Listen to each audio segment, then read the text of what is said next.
Hey guys, we're looking at my Polaris Sportsman 850 Touring. I got the seat off of it right now. Thing I wanted to talk to you guys about is the HMF Optimizer. I do have the HMF muffler on it. I had to do some modifications to the bracket because I am running this brush guard and they both bolt in the same location. I'll show you. See if you can see what I've done here. So I actually cut and grinded, and you can see there, made it work. Anyway, the reason for the video really is to show you the functions of the optimizer, and I actually had to send mine back to HMF Racing. I purchased this HMF Optimizer on eBay for $100, and they're normally $299. I'm guessing the guy that bought it sold his ATV before he installed the aftermarket exhaust, or I don't know, but it was listed as brand new, never used. It said Sportsman 850, and I didn't know any better, and come to find out the part number on it fit 2009 and 2010. So I called HMF, spoke to them, and they said that the Sportsman's HMF Optimizer is exactly the same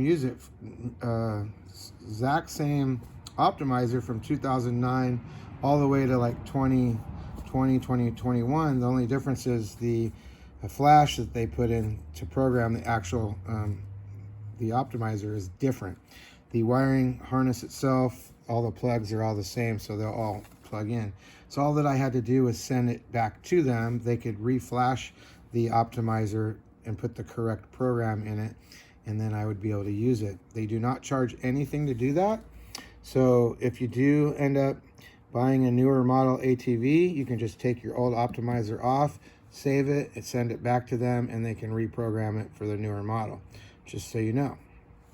Again, they don't charge anything, you just have to pay shipping. Anyway, I sent it out to them, took about a week or two to get it back. They sent back on here that they did the 2013 Polaris Sportsman 850 Touring. The map that they used was 1056. I told them in a letter that I had here that I had upgraded a few things and gave them a list of the things that I had upgraded.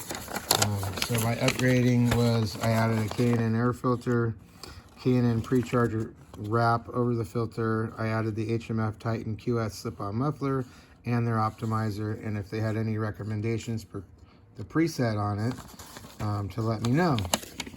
Anyway, the guy called me literally the day he was going to be shipping it to me to say, hey, I've done it, it's all preset, it's ready to go, and I think he charged me $11.97 to ship it back.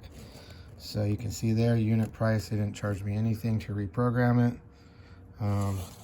So anyway, based on the information that I gave him, he actually preset in the optimizer. Now I will tell you, when you just first turn the key to the on, sometimes you have to do a quick flash and then it shuts off, but you cannot program it or do anything until it actually starts. So once I start it, you'll see it goes through a phase. Then it goes back to the green button. You press the button once. He actually set it, if you look, it's flashing very quickly. He set it at 0.5. Now it's stopped. So if I press it once, it's at 0.5. Press it twice. I'm now on the next mode of it.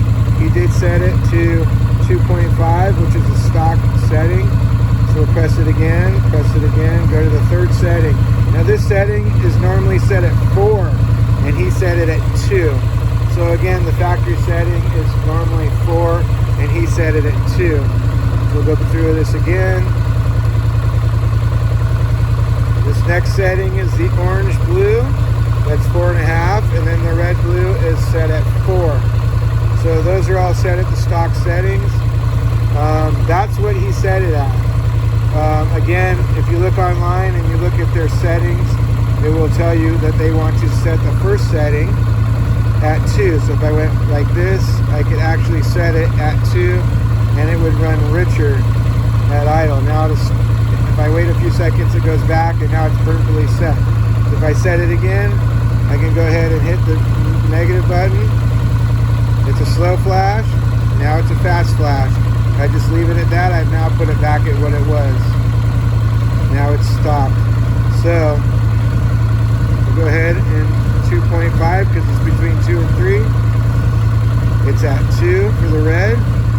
The orange and blue is 4.5, and the red and blue is set at 4. And then it goes back to the beginning. Now I wanted to show you guys what it does when it's just sitting here idling now that it stops. I'll bring the RPM up.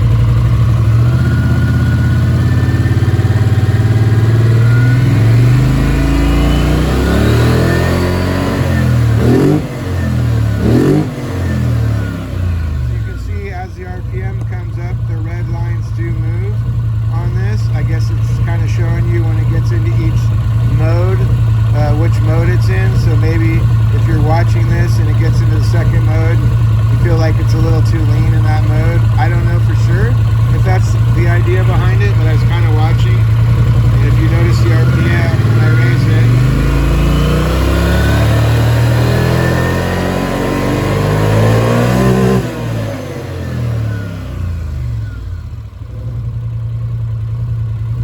anyway, I do notice that at idle, it does have a little bit of a lope now. So you can change that mode if you want to make it not lope as much. Guessing it might quit loping. Let's see. I've set it at 2 now. And it actually isn't loping quite as much. In my opinion anyway. Anyway, I'm going to go ahead and set it back to what their factory, what they set it at. And the reason I'm doing that is because I haven't tried it yet. So at least I can play with it. Once I get this all set, I actually have this thing running just underneath this cover right here. So I can take this cover back off and then put the wiring harness back underneath where the battery is. For now, I'm just going to keep it out so I can play with it a little bit. But I just wanted to show you all I've done to this motor is add a K&N filter and the little dust cover that goes over it and the fuel optimizer. This is a touring model. And that's what they said it at the factory when I told them what I had in it.